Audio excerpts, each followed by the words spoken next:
How's everybody doing? Let's get a little happiness in the room. It's nice to see all of you. I don't think we've met yet. I'm Cheryl's husband. Thank you all for coming to the book festival. I know that you agree with me that Cheryl and Walter and all of the volunteers have done an unbelievable job. Some of you, thank you. And I'm pinch hitting right now for the boss, and I'm not going to take up too much time because I'm going to introduce somebody that doesn't need an introduction, who has actually been one of the great leaders of our city and has been the honorary co-chair for our book festival this year, who continues just to pour her heart out and her soul and her love for New Orleans. So please help me welcome Ms. Gayle Benson.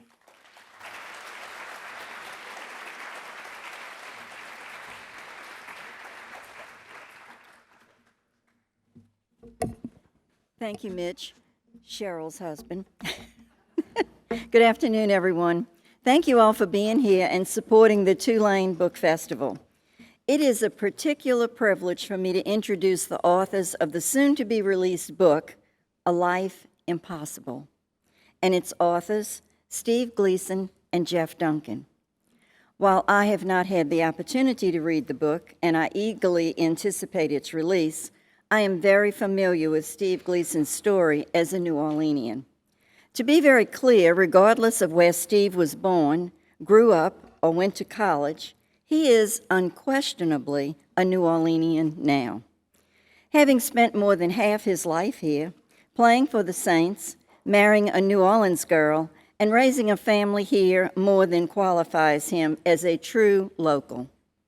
Of course, Steve Gleason's impact on our city and the love of our city feels for him as well. Even before he was responsible for the greatest blocked punt in NFL history, Steve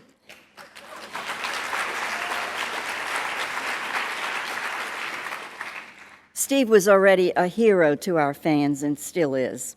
We love him because we see the embodiment of New Orleans in the way he played, an overachieving underdog who played the game with the same joy and passion we live our lives with today. That blocked punt was the culmination of Steve Gleason as an emblem of New Orleans, one of the least likely people to be an NFL player on that field, making the biggest play for a city that many had written off. The statue outside the Superdome commemorating that play is called Rebirth. And that is exactly what we communicated to the rest of the world that night. New Orleans was on its way back and would be better than ever before. While those circumstances and that play in particular would have made Steve a hero anywhere, it's what happened after that which really revealed how much Steve Gleason embodies the spirit of New Orleans and its people. When Steve and his family received the devastating ALS diagnosis, he reached to tragedy the way New Orleanians so often do, with resilience, determination, and often humor. To be sure, those were also joined by tears and frustration, but Steve chose to focus his passion and energy on what we so often do here in New Orleans: take care of our neighbors and friends. Steve Gleason's No White Flags Foundation has raised millions of dollars for ALS research and improved the quality of life for so many who are suffering from this cruel disease. He has used his natural talents and unique platform in the pursuit of eradicating ALS while improving the quality of life for those who suffer with the disease and their families. As much as Steve's impact on the field and that blocked punt meant to our city, what he does after that is even more heroic. I am proud that he will always be a New Orleanian Saint, and even more proud that he is a New Orleanian. I should also acknowledge Steve's co-author, Jeff Duncan. Jeff, like Steve, loves New Orleans and wants to be the best for our community. He is also a tremendously talented writer, and I am very much looking forward to reading the book they have worked so hard to produce. Thank you all again for being here this afternoon, and please join me in welcoming Steve and Jeff. Thank you.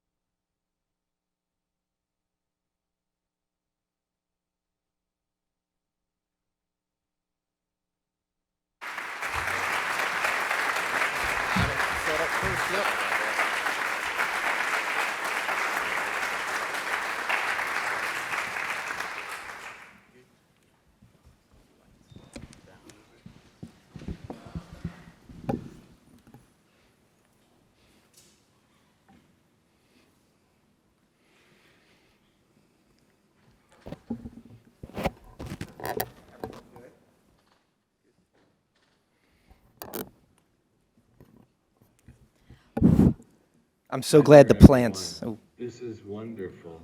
Thanks.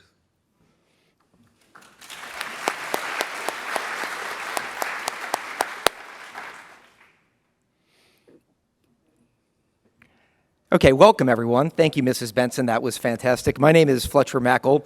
I work at WDSU TV here in New Orleans. I'm a born and raised New Orleanian, and it is truly an honor to be the moderator of this.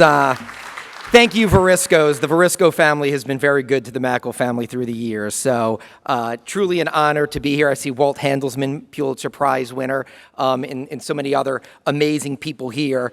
I will be the moderator. We are going to have a Q&A with everyone. Steve is also going to read an excerpt from the book, and I will introduce everybody here in just one second. I do want to say that this is also an honor for me because I went to Christian Brothers School and I went to De La Salle, and they once told me that I was more of a visual learner, and I think that meant I wasn't like a fast reader, but so again, to be here at the New Orleans Book Festival on the campus of Tulane is quite the accomplishment for me, and I appreciate you having with me. And here is the book, by the way. I think they have passed out.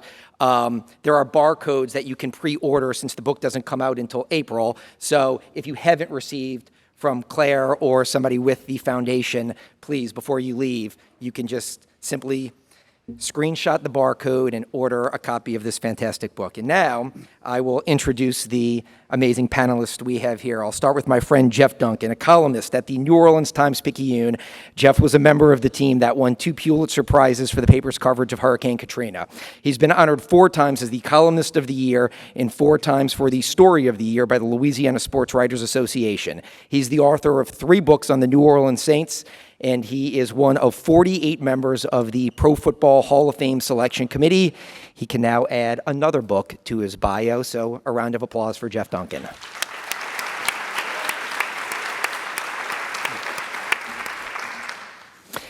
Next up is Michel Varisco Gleason, excuse me.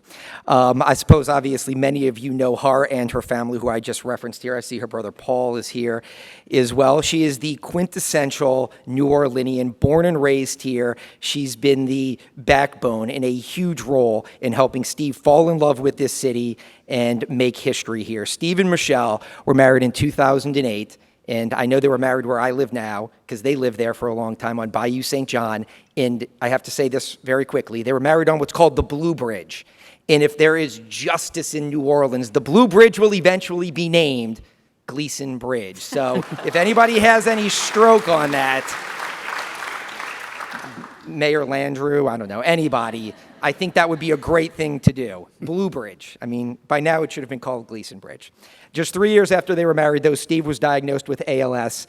They formed an organization to help others living with ALS, all the while having 1 child and ultimately a second. Michelle is an accomplished artist and one of the most exuberant people you will ever meet. Just follow her at Mardi Gras and you'll know what we mean. And then finally, to someone who needs no introduction at all. Steve Gleason is a living legend, a true hero, not only for the way he played for the New Orleans Saints and made one of the most iconic plays in NFL history, but for the way he has lived his life since being diagnosed with ALS. He and Michelle's foundation, Team Gleason, has helped countless people across the country living with ALS. He passed legislation twice. Steve was awarded a Congressional Gold Medal in 2020, which is the highest honor Congress can bestow on anyone. And I'm still jealous that my twin brother, who also works with me at WDSU TV, got to go and cover that, and I did not. I actually thought that was you. Yeah, it's okay. 50-50 shot, but he does have, just to let you know how fun these people are and amazing they are, I still have an amazing video of Tom Capella with the Congressional Medal at the party, throwing it like it's a doubloon at Mardi Gras, saying, here, you want a picture with it, to Theo Epstein, who's the general manager of the Cubs, and to my brother, and everybody's knees trembling, please don't drop it. But again, an amazing time. But back to Steve Gleason. He and Michel made the critically acclaimed film Gleason that documented their lives up until 2016, all while being a dad to their children, Rivers and Gray. And now he's written a book with Jeff and Michel, and we are here to celebrate this book, A Life Impossible, Living with ALS, Finding Peace and Wisdom Within a Fragile Existence. And before Steve reads an excerpt, I will not hijack this any longer. I just want to be the quarterback, the old school quarterback that just hands off to the running backs and lets them do all the work.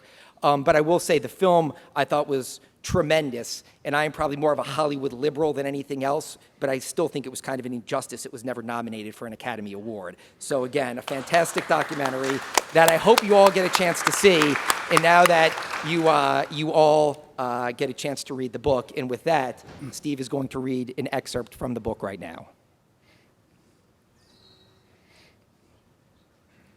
You're a book nerd, Fletcher. Is that good volume? You want a little farther back?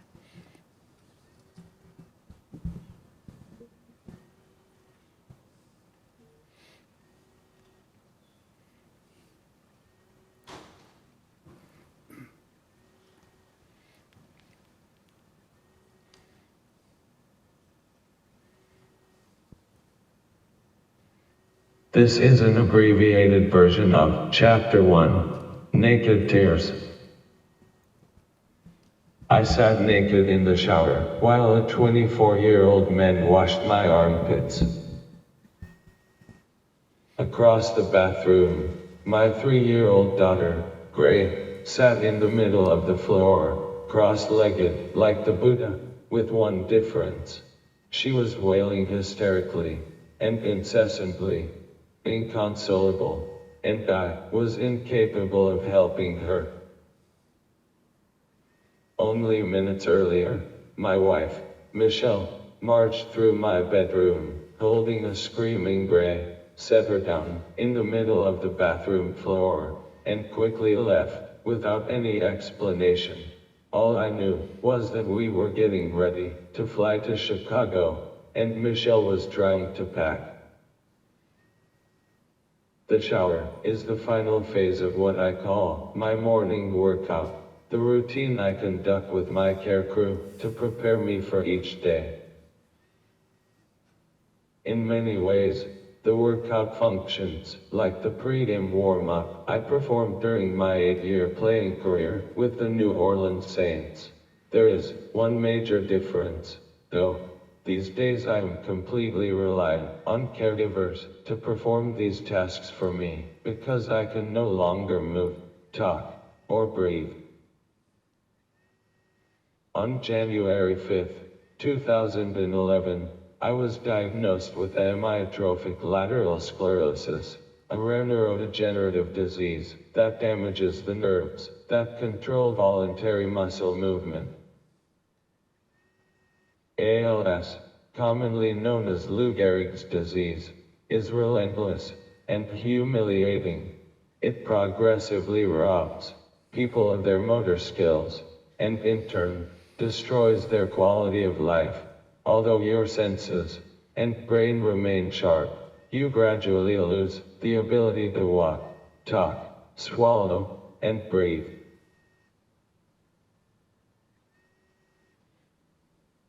Today, I'm well past the point of being able to move, talk, or breathe on my own. The powerful legs I once used to race downfield on National Football League kickoffs now are withered. I've lived on a ventilator since 2014. Lou Gehrig, the famous Major League Baseball player for whom the disease is named, died 2 years after he was diagnosed. Most people diagnosed with ALS follow in Gehrig's steps. Death comes a few years after diagnosis. I'm clearly biased, but I'd say I don't look too shabby for being more than 10 years past my expiration date.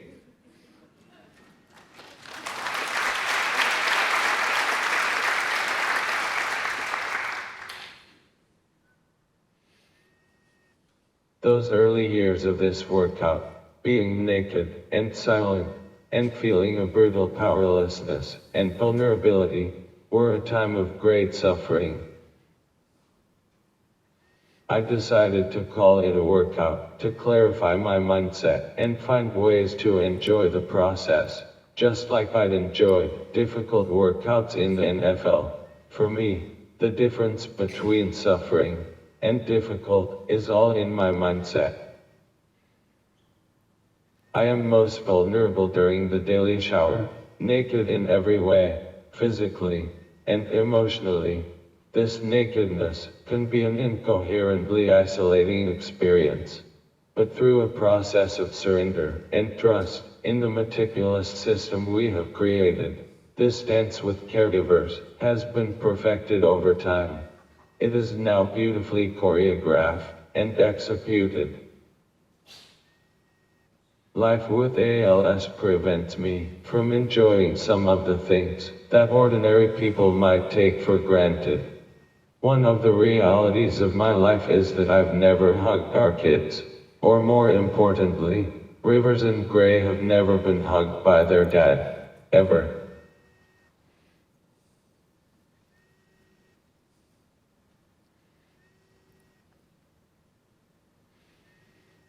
If you saw your daughter weeping in the middle of your bathroom floor, wouldn't you pick her up?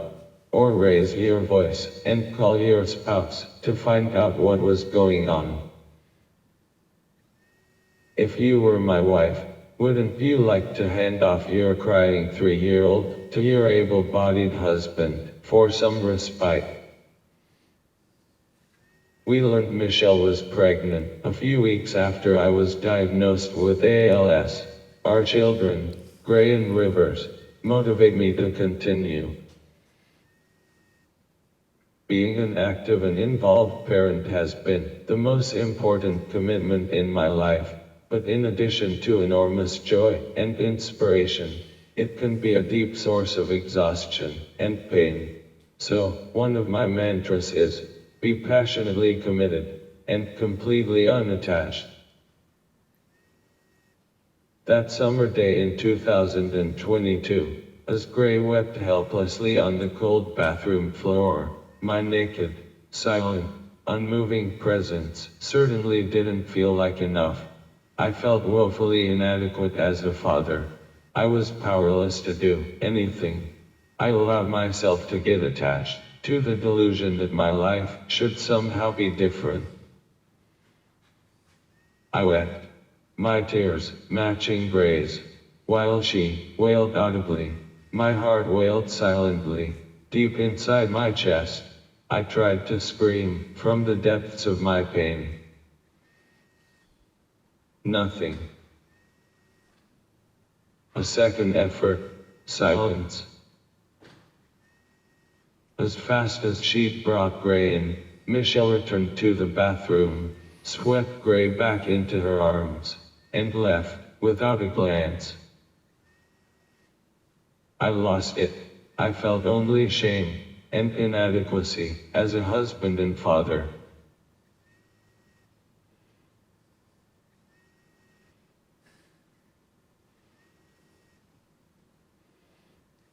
Michelle and I have lived and moved through so much anguish together. We have learned to communicate quite well.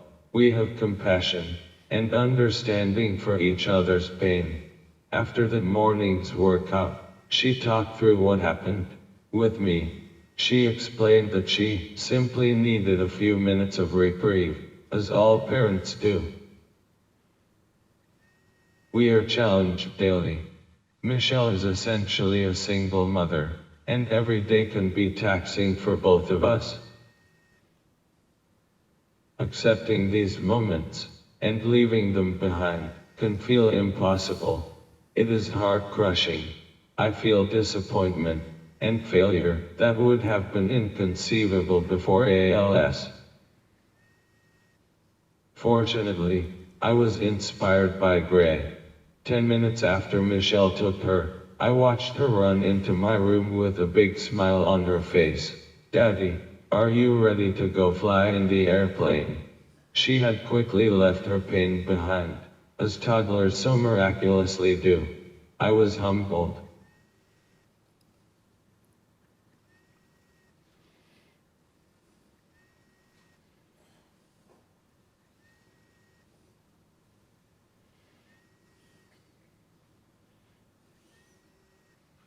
My body is a prison. I face insurmountable adversity each day, yet my family and I are able to survive and live within this miraculous, wonderful life. We all face the impossible at some point in our lives. By exploring acceptance, love, and the power of the human spirit, I recognize the innate peace in the midst of chaos. There is light in the darkness, the light within all of us, every day, every precious moment. I know it, I live it.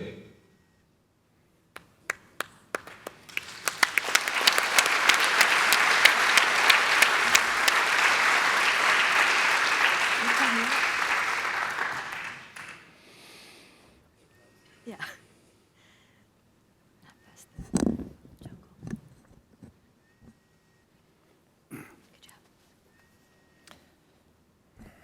As you can see, the book is pretty powerful and amazing. So now we're going to have a Q&A with Steve and with Michelle and with Jeff. And we'll, of course, start with Steve. Again, thank you so much. So much of what you wrote and said could be lessons for all of us in times of adversity. We all experience adversity. So let me start with this. Many of us know your story and have seen your film. And again, if you haven't, please check it out and please read the book. Why did you want to write a book after the film? And what would you like the readers to take away? I know that that was just one excerpt, but when they read this entire book.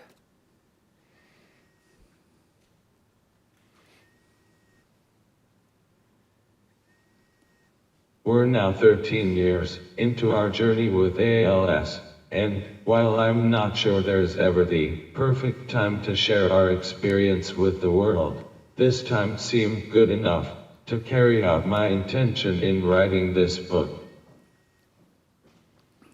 This is my story, our story, of enduring drastic change, suffering heart-crushing loss, and ultimately finding a way to move through those circumstances, to discover strength, happiness, and peace of mind. It's not a book about ALS, Fletcher. It's not a book about sports. And it's not a book about dying. This book is about living. I'm obviously a little biased, but I believe this story is a human story, and my intention in writing it was to share the connection that we all have. We all experience adversity, we all encounter heart-crushing loss, and we all experience suffering. I'm sure all of you have dealt with some version of suffering.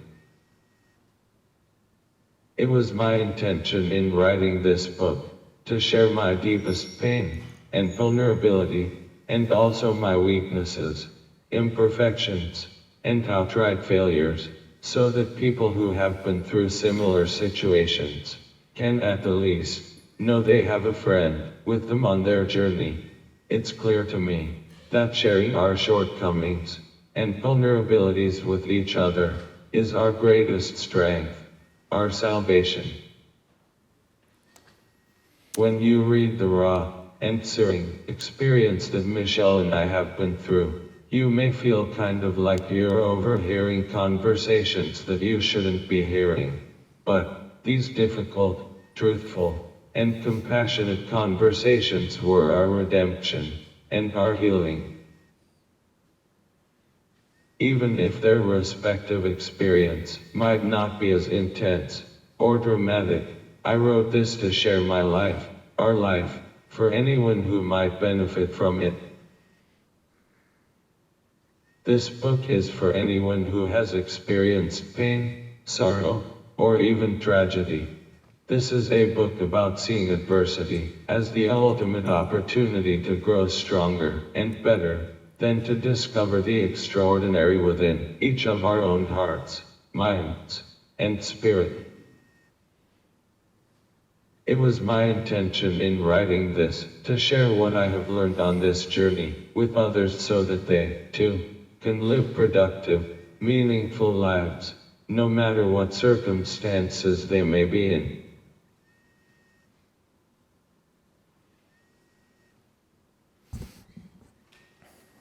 Again, yeah.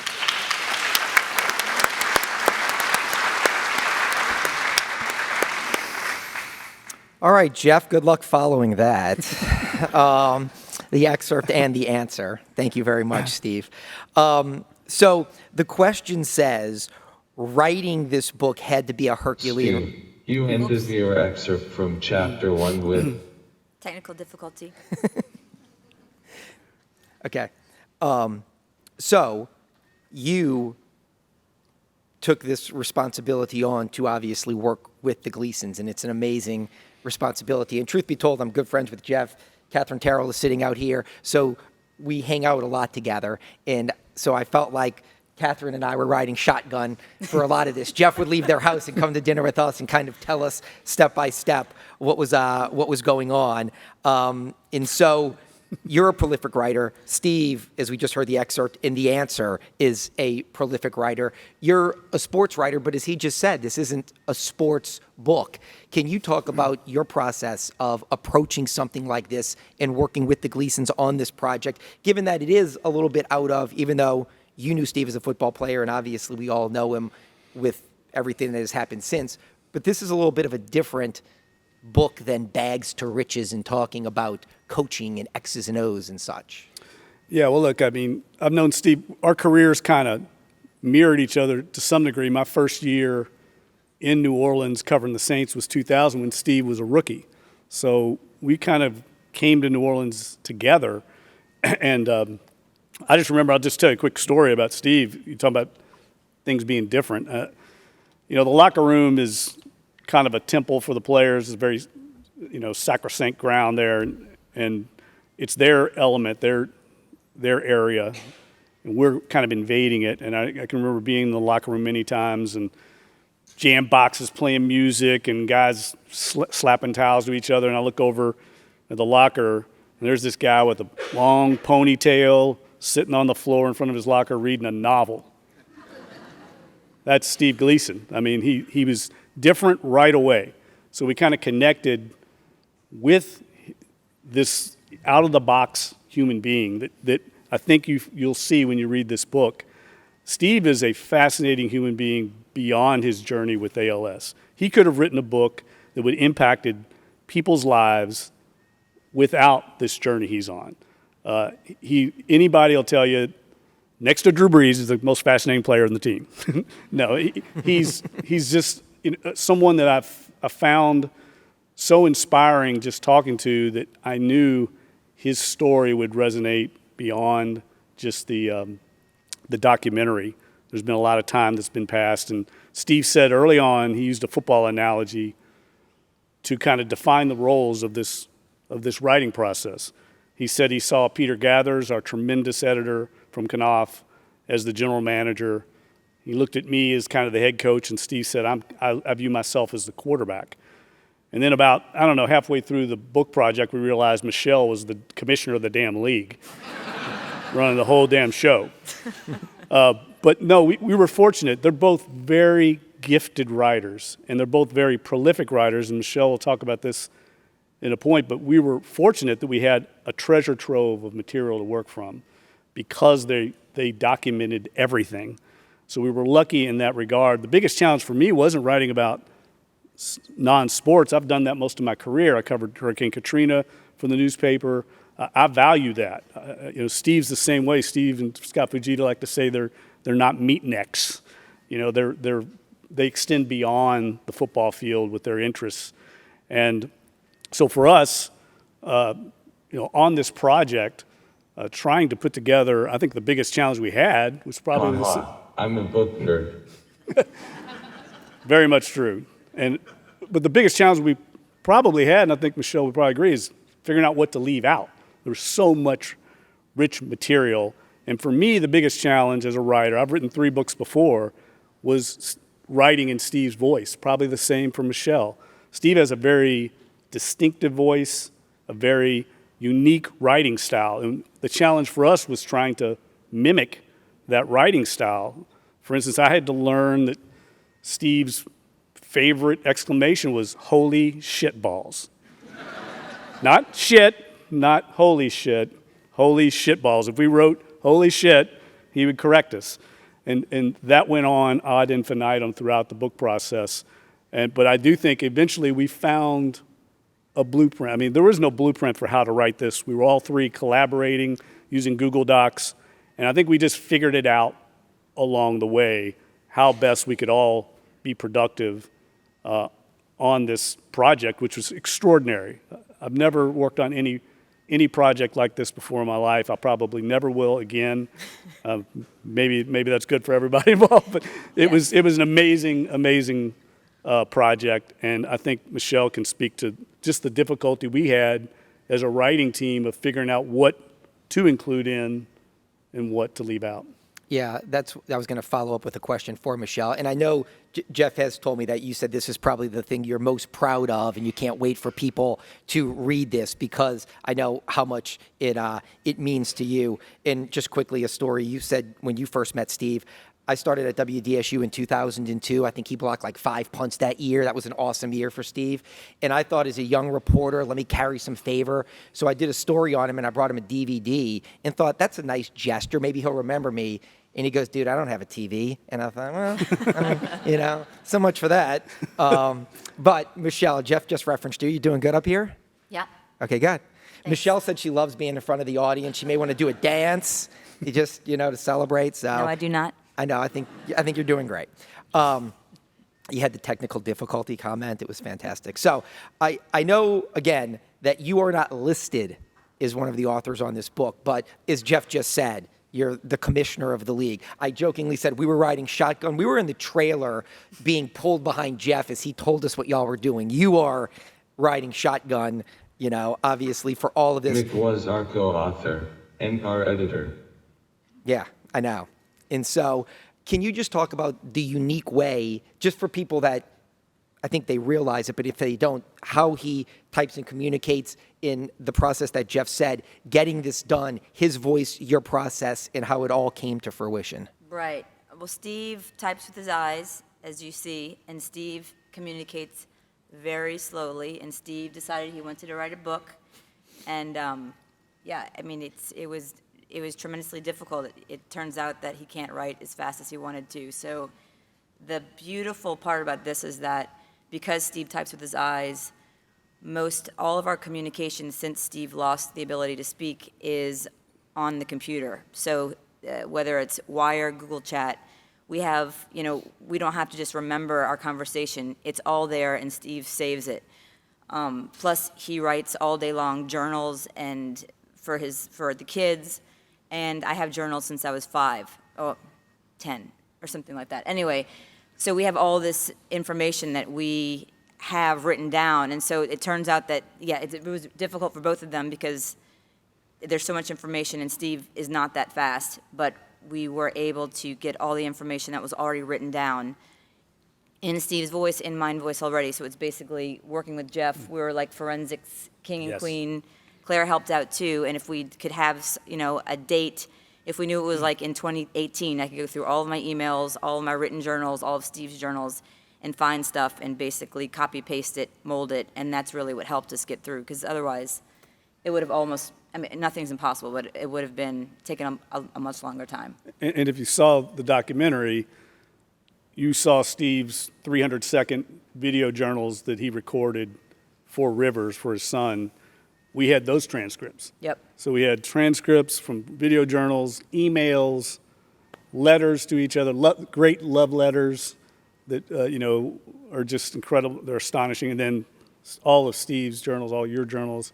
It was amazing, Matt. So the way it would work is I would try to take some of this material that was relevant to the chapter we were working on, put together what we would call the bones of the chapter in a Google Doc, and then share it with Steve and Michel, and then they would put the connective tissue, the heart, their spin. Sometimes we'd write a completely new chapter, but that's how the process kind of worked. And I think we've kind of found our footing about halfway through. Towards the end, about chapter 19 of 20, we got this down. Yeah, but that's what I think is the most fascinating thing. Obviously, the book is amazing, but the creation was so unique because of what you all were dealing with, given all of the circumstances. So now I do have, the clock says like 10 minutes, but let me just say this.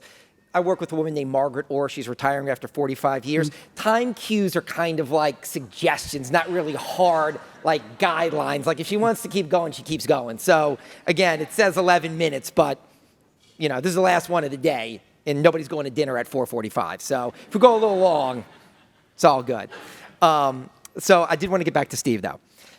You ended your excerpt from chapter 1 with, I recognize the innate peace in the midst of chaos. There is light in the darkness.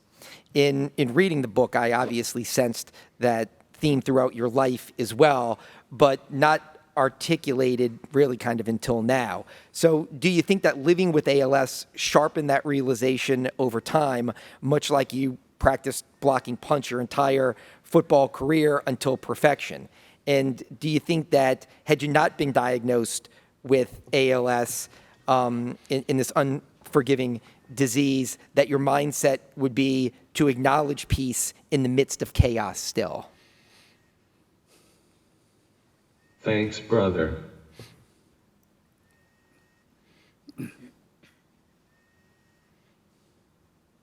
I think that all of our ability to recognize the innate peace in the midst of chaos is possible. Strangely, it seems that most of the stories that humans are drawn to involve a great deal of pain and even suffering for the primary characters. And at least, in my case, in our story, there has been plenty of pain and suffering.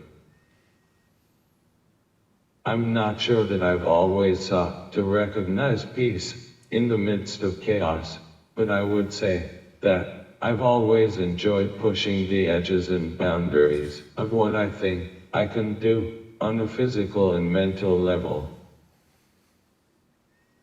When everyone here reads the book, you will see that in chapter 2, one of my favorite anecdotes is from when I was 6 years old. I have an experience where I push my body and mind well beyond their limits to discover what is on the other side of fear. And I'd call the discovery absolutely glorious. Enjoy reading that, everyone. Fletcher, it seems to me that for us to recognize innate peace in the midst of chaos, there is a step which is prior to that recognition.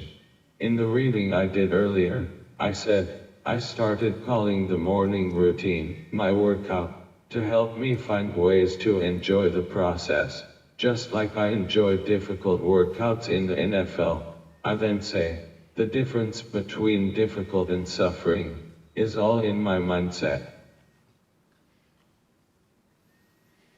What I am implying with these phrases is that we all have the ability to train our minds towards strength, freedom, and peace, no matter what circumstance we encounter.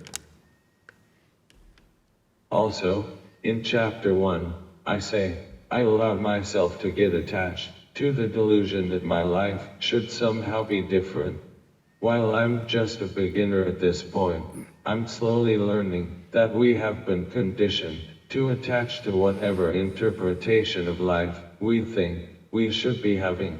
We get obsessed and mesmerized by our thoughts and feelings, and when that happens, we suffer. But when we can let thoughts and feelings pass, rather than get obsessed, it is possible to accept and embrace our circumstances. As Mary, the mother of Jesus, said, we can let it be done. As a former athlete, training my mind in this way, this is my NFL, my Super Bowl. Fletcher, I won't speculate on whether I would have discovered this training towards peace if I wasn't diagnosed with ALS. But this relentless disease has motivated me to level up. For me, this is the healing. This is the good news. This is the light that is within all of us.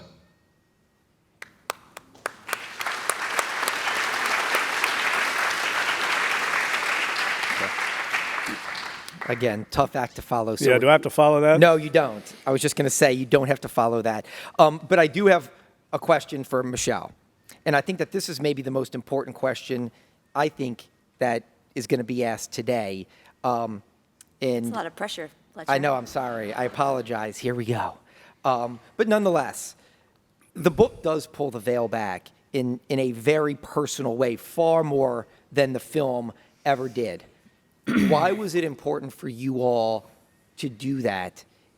And what do you hope people take away from seeing the humanity of what you all have dealt with? Right. So Steve has lots of really big ideas. To name a few, he said, why don't we go on a honeymoon around the world for 6 months and live in camper vans and tents? Or why don't we, after he was diagnosed with ALS, I kind of want to hike up to Machu Picchu. So why don't we get a team to carry me in a wheelchair along the Inca Trail and go to Machu Picchu, and let's bring our two-year-old son Rivers. Or I have an idea. Why don't we make a documentary with all of the most intimate details of our life and premiere it at the Sundance Film Festival? And now I think I'm going to write a book, even though I can only type with my eyes. So the problem with Steve, the issue with Steve is that he's not only a big idea guy, but he also makes the ideas happen. And so with all of this, my reaction has been twofold, or like I am resistant and I have sheer terror for every one of these ideas. But Steve's persuasiveness and enthusiasm somehow pushes me over the edge.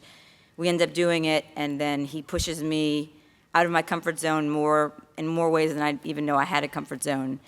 But afterwards, after all these ideas come to fruition and we do them, it's always the same. I think we're both, we get into this adventure and we get really intense and go all in, and it's an insane adventure, but then afterwards, usually I always have some type of physical ailment like strep throat or a fever blister or a bruised tailbone, but we're also always really happy that we did it, and we also feel like we've grown wiser and grown stronger. And so with that being said, with the documentary, it was super scary for us to be very public with our personal life and go. It was super vulnerable and we were very raw, and it was scary for both of us to go public like that. But it's, we learned that the more raw and vulnerable and, like he said earlier, the more honest we are with our story, the more we can help people going through challenging things that are going on in their lives. And so with the book, again, here we are. Again, I am, resistant and full of terror, but we also know that everything has worked out well so far, and being personal again a little bit more and being intimate and showing our personal lives, it's shown that we have changed people's lives for the better. So that is the long answer to that question. That's just to follow up. Do you think it shows a level of selflessness to sacrifice some of your intimate issues to potentially make other people's lives better? I mean, I know that you may be, too humble to admit that, but that is something that has probably helped people. There's nothing selfless about me, but I think that it is it's a bit of a sacrifice, but we shall see. Hopefully, I am terrified, but it's also, I know from the past that we are able to help people, and we are just, honest, truthful people that like to tell our story. He likes to tell it a little more than I do. But I think it will help people going through difficult situations, and what more can you really ask for. It's rewarding to do that. Okay. And then whoever planned this, the timing, by the way, is fantastic because we're at the 2-minute mark, and I'm on the last question on the sheet for. Hopefully it's not for Steve. It's not for Steve. All right. So, I was, Claire, going to say, I don't want to put you on the spot, though, Michelle, but Michelle was scared backstage, but quite entertaining with what you said. Wait, you want me to say that? Do you want me to say it? No? No. Okay. The I thought it question's was for great. Jeff, and the time's running out. Okay, the time's running out. Okay. Let me just say this, though. What Michelle said backstage was fantastic. You can't tease them like that. Well, maybe it's in the book, so buy the book. But these are They just amazing want you to people. say it. So, yeah. But Jeff, I want to close with something you may have learned from them. You talked about getting to know Steve in 2000 when he had short hair and came on that playoff team and all that stuff. And then the long hair and learning about who he is and what he is, and then his marriage to Michelle. You've covered them and you know them, but obviously spending this much time with them for the better part of almost a year, just maybe something that 2 years. 2 years, Yeah, sorry. Something that you could potentially tell us all about them, like something that you may have, like a nugget of intel or something you have gleaned about them that you may never forget. And I don't know if we can do it in 2 minutes. Michelle makes a mean kimchi taco. And I don't know how many of those we ate right along the way, but The only thing I can make. and it was good. No, look, I know Steve and Michelle. I've known them for years. So it was an honor and a privilege to be able to work on this project with them. I get kind of emotional. I'm not going to cry, but they're amazing That'll be good people. for the book. Yes. No, they're amazing people. They're going to roll their eyes at me. Steve's going to get pissed, but they're just extraordinary people, and they attract extraordinary people into their orbit. So when you're around the Gleasons, you immediately have this incredible feeling, I'm not good enough in life because these people are amazing. You get around the people in Team Gleason, Claire, Kyle here, they make you a better person. And I knew this project was going to change my life because it's going to change other people's lives. This is an extraordinary book. It's not because I was a part of it. These two right here are heroes. They do not want you to say that, but they're so willing to bare their souls and to be vulnerable. Steve talks about that all the time. Steve really does know what it's like to be a man. Everybody thinks it's being a football player, and he always says it's not. There's no fearlessness.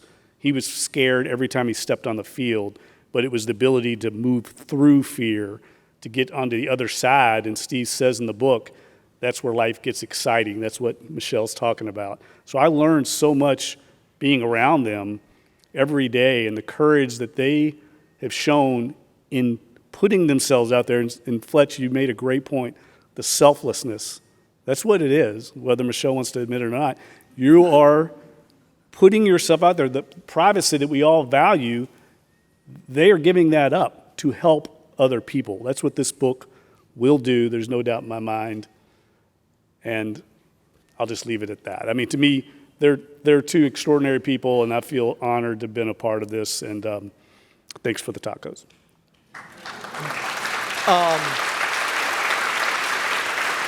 So if I can follow up, because you know what the funny thing is, the panel was 4 to 4:45, but you're like Liverpool fans, right? Aren't you big Liverpool people? Time? Stoppage time. I was just going to say, the Q&A can go until 5 o'clock, so we've got about 6 more minutes here. But I will follow up by saying, I referenced your family, the Variscos. I see Vinny back there as well. And Paulie. And Paul, you came in. And so, but again, your parents always ask me, how's my mom doing? And these are just wonderful people. And Vinny and Paul were older than me, but again, just great people, great New Orleans family. You all are fantastic. And before we go, I wanted to remind everybody to please order the book. That's what we're here to do, to celebrate what they did in what they've accomplished, in what you can potentially learn from this. And with that, I think Steve is going to take us out. Yeah, and I just, last thing to say, there's that barcode. Yeah. We'll also be having signings down the road locally once the book does come out. So there'll be an opportunity to actually get the book after its release date of April 30th. So there will be some other opportunities, but we'd love for you to pre-order if you can. And one last story real quick.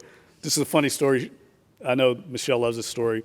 Sean Payton, right, former Saints head coach, tells the story when Sean first came to the team and he first ran into Steve Gleason. He thought he was an equipment manager.